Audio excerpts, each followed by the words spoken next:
And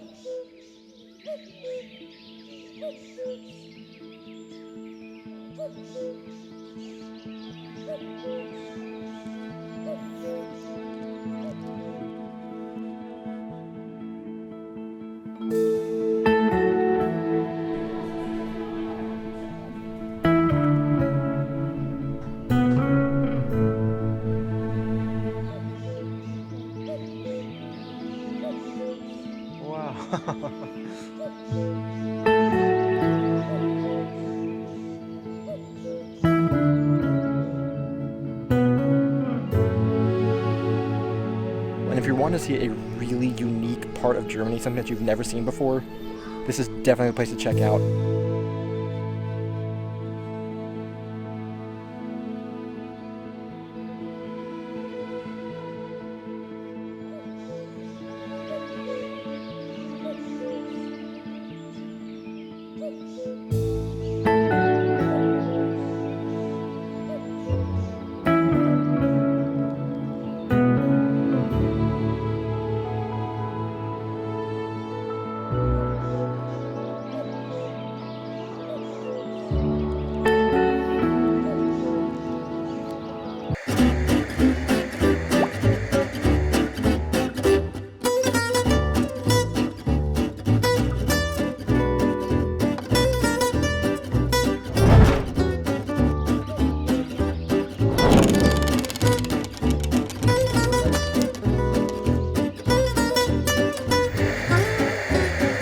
Hey guys, and welcome back to our channel. This is my wife Aubrey and I am Donnie, and we are two Americans currently living in Germany and sharing all of our experiences living here as well as traveling throughout Germany and Europe. So we have been planning a trip to Dresden, and as we've been doing our research, it was recommended to us to also check out the Spreewald forest area.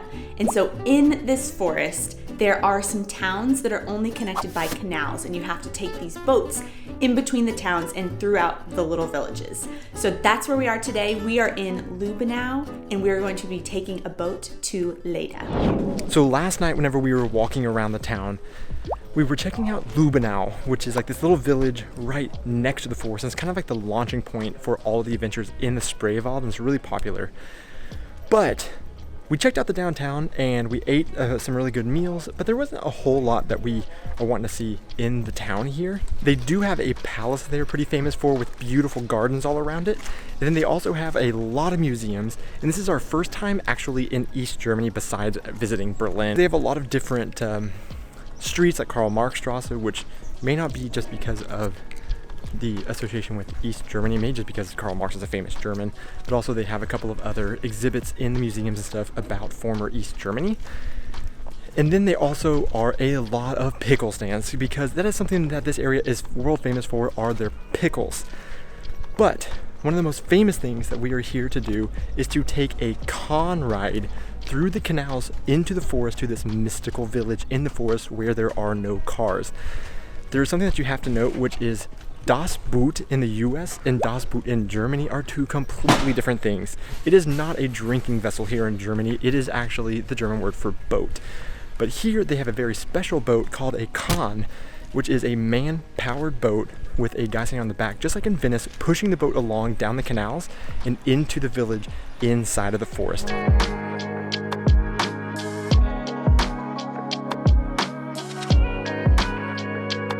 So something that we are super excited about right now is being able to travel, and everybody is just German, and we're like the only Americans, and we just got called out because they were speaking German and they were asking us if we understood what they were saying, and we said kind of. And in front of like the whole crowd of people, they called out that we're Americans and everything, and they made us sit on the very front of the boat now. But for good photos, is what he was telling us. And they're going to try to speak slow German so that we can understand the tour.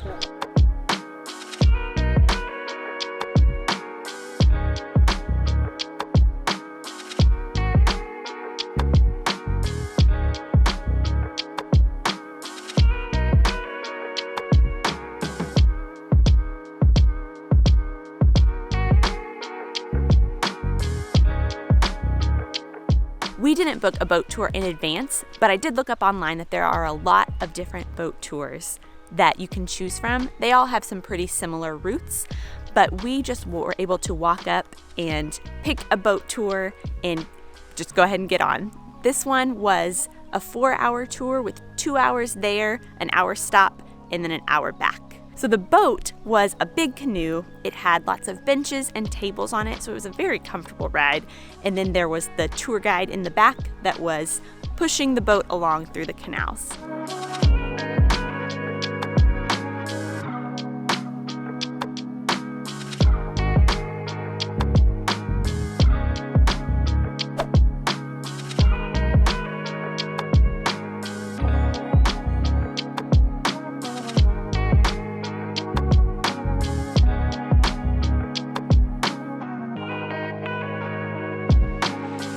The first 2 hours were pretty relaxing. It was mostly through the forest. You'd see all the nature around, not many buildings at all. And another really unique thing along the canals were at each canal intersection, there were what looked like street signs telling you which town will be in which direction.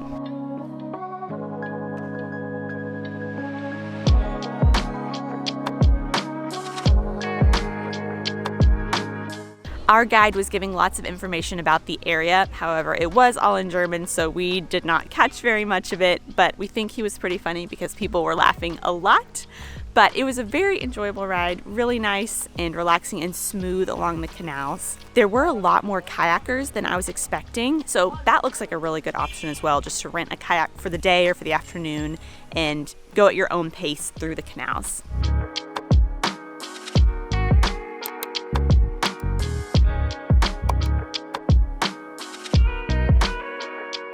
So once we arrived in Lehde, we were able to see all of the really cute little houses, little wooden houses. A lot of them had straw roofs, and it was a really cute, just quaint looking little village that had canals going all through it, and everybody had boats in front of their houses.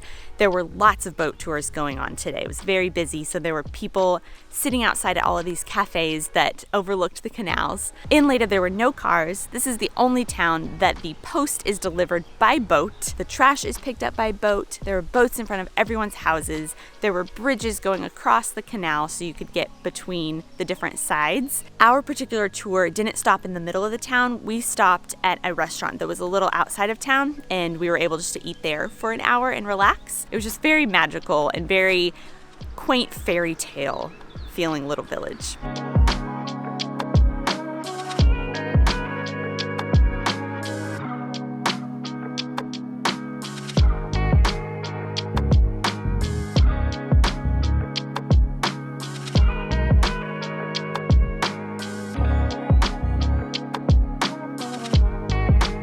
One of the things that we are really trying to stress in like all of our videos is how diverse Germany is, and it's not just the postcard Bavarian half timber frame buildings that everybody imagines in Germany.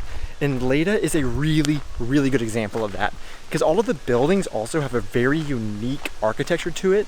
Like one thing is they have snakes with crowns that crest the top of the roofs there, and that is due to local folklore about a king snake with a crown. And there was a story about a prince stealing the king's crown, and now those snakes are supposed to protect the people that live inside of those buildings. In talking about diversity in Germany, in this region is a native Slavic tribe that has lived here and inhabited this area for over 1,400 years. I just found out about them last night and did a little bit of research, but these people are called the Sorbs, and like I said, they are a Slavic group. And their language, they even have their own language that more closely relates to Czech and Polish than German. And you do see signs around here that are in German, and then below that in the local language as well. But all of this area is just filled with images of these people and their native dress and their native kind of costume that they wear. But one thing that's also really neat is they have an open air museum here that we are walking to now go visit, and it's supposed to show a village kind of in their culture and what it used to be like in that. And we're gonna learn a lot more about the people here and just more of the diversity of Germany.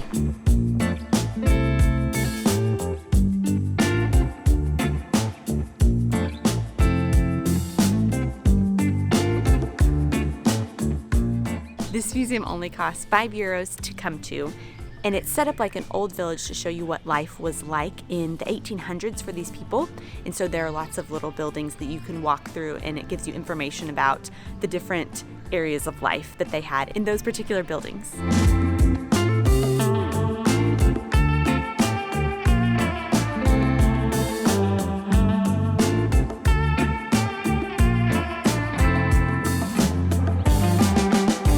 No, I am not like 8 feet tall. The roofs in these places are extremely low, and that's something that they are talking about are the homes here.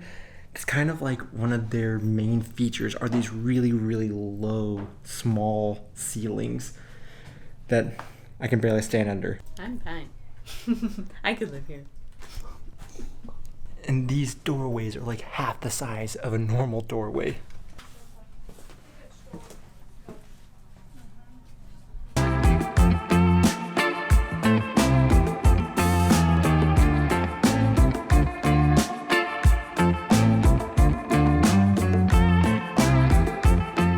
So normally too, this museum is extremely interactive, it seems. We've seen that online, and also you see here a lot of interactive things like the cows back here.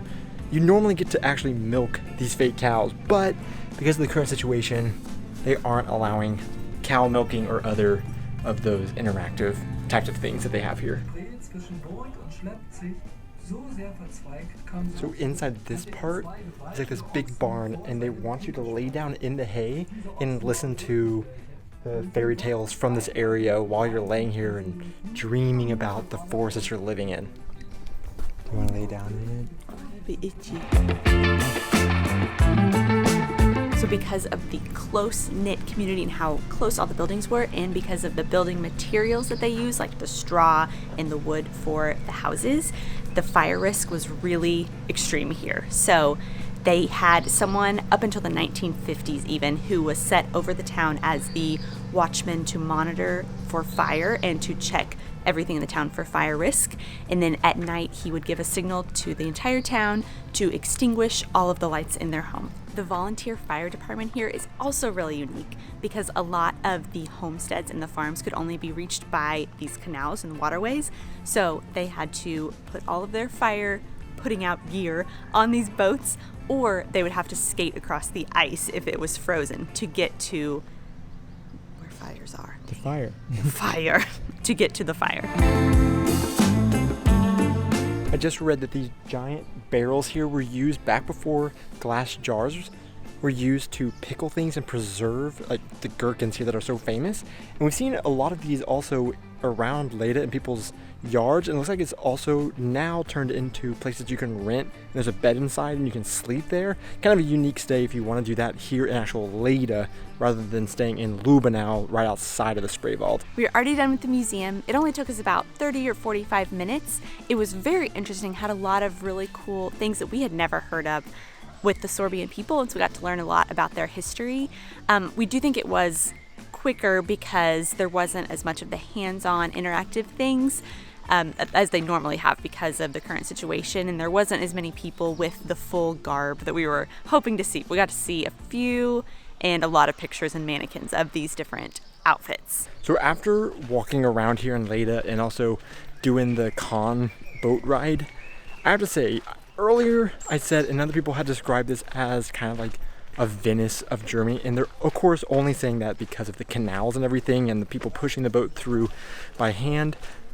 Honestly, it feels a little bit more like the Louisiana Bayou to me a little bit. It kind of has that deep bayou kind of feel. You're almost like Princess and the Frog. First rule, the bayou never take direction from a gator.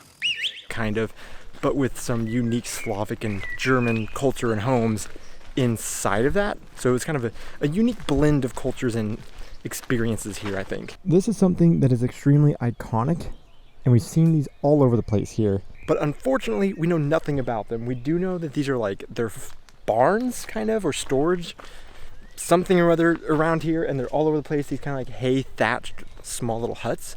But unfortunately, on our tour where they explained it, we knew they were explaining it.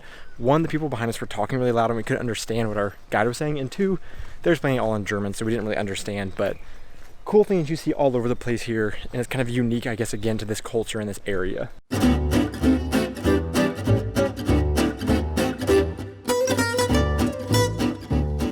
So the Spreewald area is a big forest that is more than just these two little towns that we're visiting, Lübbenau and Lehde. There's a lot of other little places all around here, and the Spree is the Spree River that flows through here, and it's actually what we were on part of the time on our boat tour today, and that flows all the way to Berlin, and then Wald means forest in German. And so that's kind of just the small area that we're checking out as Lübbenau and Lehde. There's a lot of other cool villages all throughout here that all have a lot of interesting things to see as well. So don't just think because of this video, this is all there is to see in this area. So our takeaways from our time here in Lübbenau and Lehde is that this is a beautiful nature area. This is a great place to come just for a slow pace, relaxing time. We've seen people of all ages, but it does seem like a lot of them are older or families, like a great family trip for people to do. There's a lot of outdoor activities like the hiking and biking and the boating, but all at a pretty slow pace. But one thing that is super interesting here is the gherkin culture, and we've alluded to that a little bit. So pickles are a really big deal here. They even have a festival devoted completely to pickles in a town called Gulsten, where they also crown a gherkin king and queen. And so we've seen lots of pictures of that, and we've seen different pickle souvenirs everywhere, and they also have all these different pickle stands where you can go buy all sorts of different flavors. And so that is where we're headed now.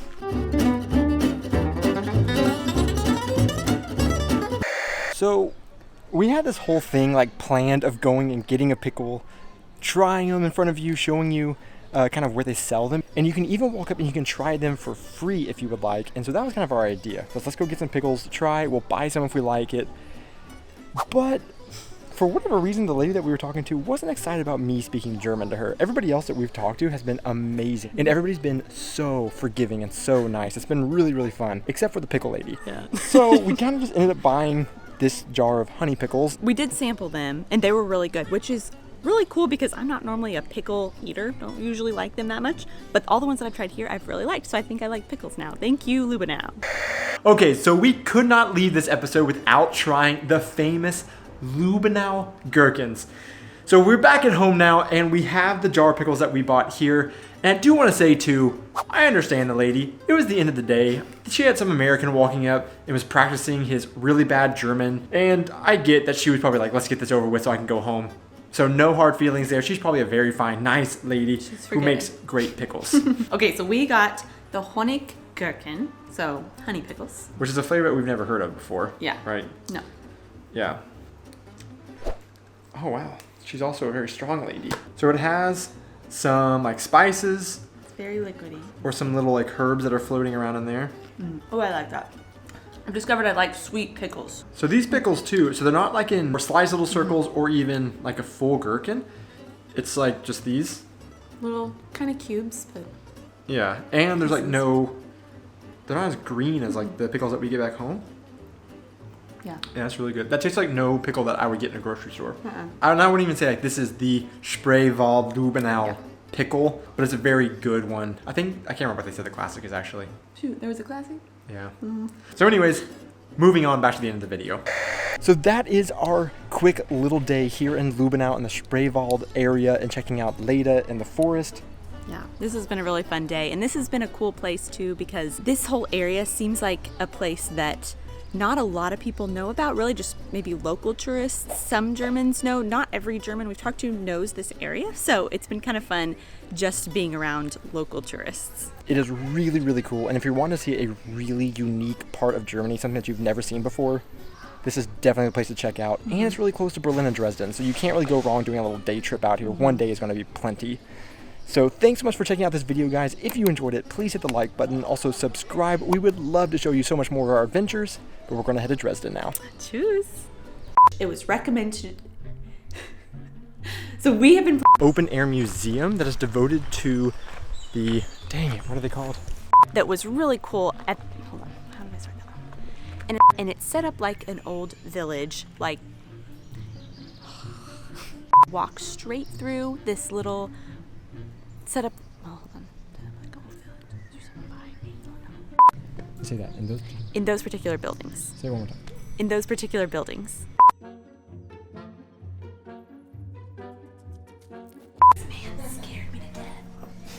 Oh, jeez. You need me to open it?